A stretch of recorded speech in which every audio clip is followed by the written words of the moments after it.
Hey, what's up, everybody? You're watching the Rave TV. My guests today are George and Alex from the death metal band Cannibal Corpse. How's it going, guys? Very good. Awesome. So this is like your 13th time back in Milwaukee. You guys seem to like it here, I guess. Yeah, we've always had really killer shows here.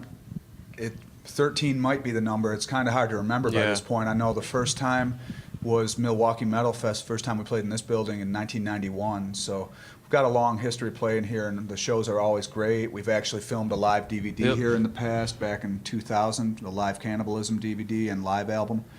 So we've always had a great time here. The shows always go great, so we're happy to be back. Do you remember what went into the process of choosing Milwaukee for recording that last year? Or how was that experience here? I think that choosing Milwaukee, part of the reason we did it was a good location as far as we've always had good shows here, so that helps. And then it's a good venue. You know, it's a good sized venue.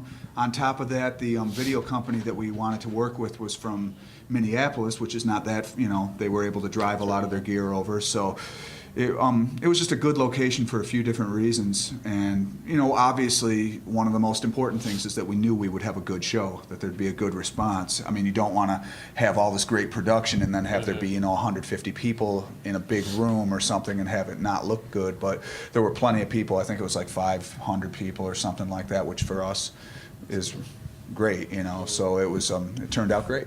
And you guys just announced the other day that you're going to be doing another live DVD then? Yes.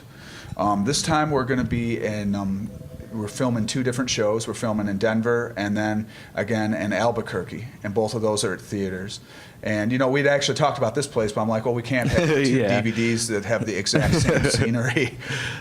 So Got to change it up a little bit. Yeah. So I don't think it's uncommon for many people to refer to you guys as one of, if not the best death metal band ever. How do you guys feel when you hear that? You take that. Well, I mean, it's flattering. We're just 5 guys in the band. We're not really, I don't think any of us are very arrogant about, things. We're very fan friendly, and that's a big part of why, obviously a band is popular. It's the part, I mean, yeah, everyone works hard to put out the best records that, we possibly can, but we have a good rapport with the fans. We're always, accessible. We're not just hiding in the bus all day long, refusing to come out and talk to people, and I think it's just, there's been a bond that's built over the years between, fan and band. And really, we're fans too. We all listen to death metal bands and hardcore, whatever. We're all on the bus listening to music, after the show. I mean, sometimes it drives people crazy that we're done playing, and some of our techs have been listening to pounding music all night, including the other bands. And then I'm on there cranking Watain or something, and I'm like, just give a break for a second. But that's just what we do, and so it's flattering to be put in that category as being the biggest and the best, but that's up to the fans to do that. We're not going to do it ourselves. We know that we have a place in, I think, the history of this music, and that's great, but we're comfortable letting other people put us in that spot, and I don't think as comfortable taking credit for everything, because there are a lot of other bands that are part of all this. So back in 2006, you guys did Sounds of the Underground, and then this past summer, you guys on Mayhem. Are you guys starting to see dividends of maybe a lot of younger fans? Because I'm sure there were a bunch of people who went to those shows and had never heard of or seen Cannibal Corpse, and probably a lot of them probably left pretty impressed. Yeah, it seems like there are new fans coming to the shows, and that's obviously one of the goals of doing a tour like that, besides just that it's an awful lot of fun to do a big festival tour. Those are just an awesome experience. But it definitely got a lot of different people into the band, I think. We'd see people coming out to the tours after each of those festival tours. There were definitely people coming saying that was the first time they had seen us. Was at either Sounds or Mayhem. Now, I don't know if you guys are able to watch TV while you're on the road, but with the South Park censorship that happened last week with Comedy Central censoring the episode with Muhammad and everything, are you guys unaware of that?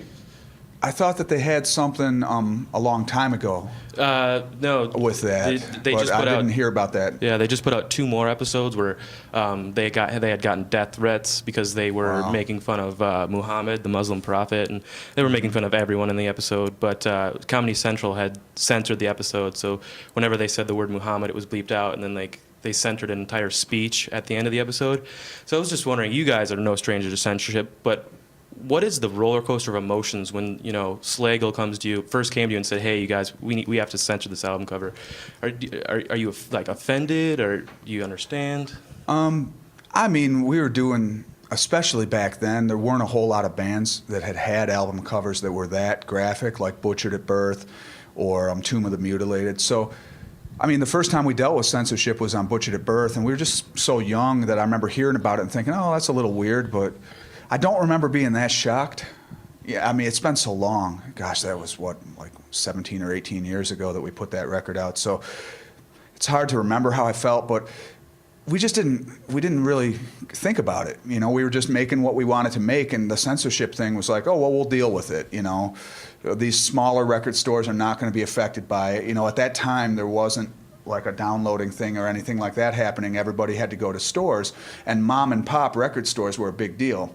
So the idea of getting censored by chains, you know, and that sort of thing wasn't really that big of a deal. You know, we're like, oh, we're not going to get into a chain store in the mall. Well, who cares? Because we're in Aces Records, and we're in Home of the Hits, and all these smaller record stores, and those were where everybody into death metal went. If you were into death metal, you just didn't go to the mall. Yeah. You know, you wouldn't even bother. You would just go to that one killer store that had all the good stuff in your city, and that's where you would go. We just ignored all those chains. Things have totally changed now. You know, now it is a problem if you can't get into a chain, and maybe that won't even matter in a couple of years. The industry's changing quickly, so who knows? Now, as of Centuries of Torment, you guys still hadn't met Vince Locke, your artist. Has that changed since that video came out? No, we still haven't met him in person. No. Yeah, we never met him, but Yeah. Did you guys know what he looked like before you saw him on the DVD?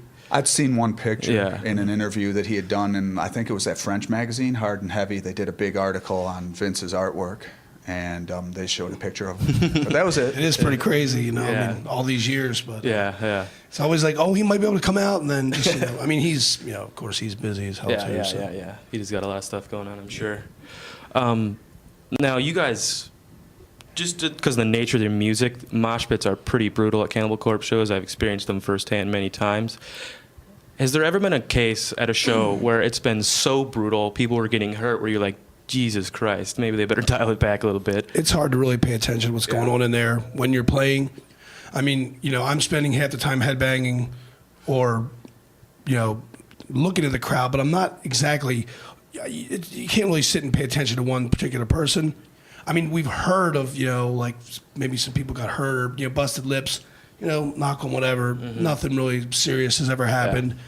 Everyone's there to have fun. Everyone should be looking out for the other person. Somebody falls over, you don't just stomp all over them and just go about your business. Everyone helps people up. I mean, I've seen that a lot, people falling, you know, and you notice that, but you kind of don't even think about, you know, I can, you know, picture somebody falling over and seeing people help them up, but, you know, no particular incident, because that's kind of the etiquette of the pit, you know?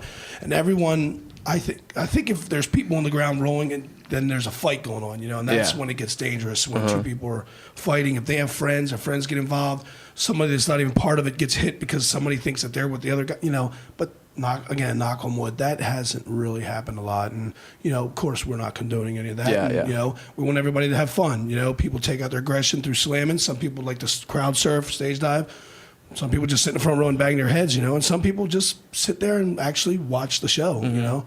I mean, so, yeah, there's never been a time where I've, you know, I think one time I did stop, like, I stopped the show, like, hey, people were fighting or something, and just everyone was getting, you know, people who weren't even part of whatever the fight was were getting beat up, and you know, but now it's like, okay, that's when I first got in the band. All right, just let the security handle it. They'll deal with it. And I think maybe they weren't doing it at this particular show, but whatever the case, you know, hopefully that stuff's not happening. And, you know, yeah, I'm sure people busted, you know, we actually, you know, met people busted eye, you know what I mean, busted lip, you know, it's going to happen. I mean, you're running around.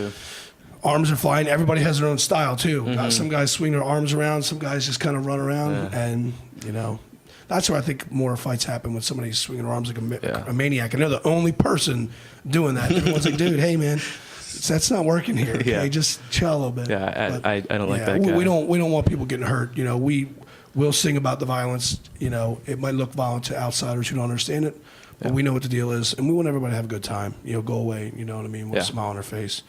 They got a busted tooth, it happens. But, you know. It's the nature of the beast, I guess. Yeah, you So your lyrics are, I mean, it's pretty obvious that they're pretty brutal. But is there anything that truly disgusts you? Like when you hear about it and you hear people talking about it, it's like nails in a chalkboard to you. You don't like Sure. hearing about it. Sure, I don't like people, messing with kids, kidnapping, raping kids, Yeah. Those kind of people need to be not just put in jail, but Yeah. they need to be tortured every day. If you're going to not kill them, you're not going to put them to death. Every day you have a scheduled torture. I'm serious, man. Maybe a little meat hook sodomy. You're never going to bring that person, you're never going to bring the kids back, or if fortunately they didn't kill them, but that's just intolerable, Yeah. man. That's the scum of the fucking earth. You know Yeah. what I mean? I think there are a lot of people who agree with you on that one. Yes, and so that really disturbs me when I hear about I don't really watch the news a lot, and that's part of the reason they have. I think CNN or one of the channels has like that girl they always have talk about kidnapped children. And stuff. Yeah, And it's yeah. good to get it out there and hopefully find these kids and save them before something happens to them. But I can't stomach it. I feel helpless, and I don't like that feeling. I feel like there's nothing. There is stuff to be done, but it's like especially you're on the road and stuff. I'm not doing nothing from the road, but Yeah. that makes me just want to find who did it and really teach them a lesson they'll never forget. Yeah. It won't change what happened, but they'll regret what they did. I guarantee you that. All right, fair enough. Now, Evisceration Plague came out about a year ago, give or take a couple of months. Do you guys have any future plans for Are you guys writing right now, or just a lot of touring? We're still going to be touring throughout most of this year. Like we're doing this tour right now. Then next month we'll be going, not next month, but in June. All We'll the be European going stuff?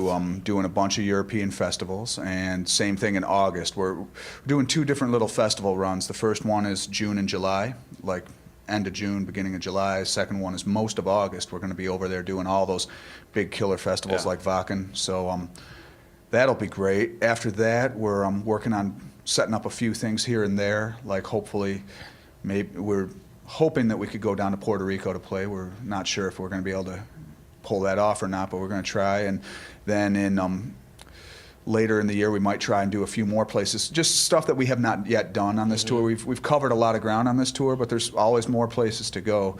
And we wanted to try and wrap up the year by getting to some places that we have not yet gotten to on the Evisceration Plague tour.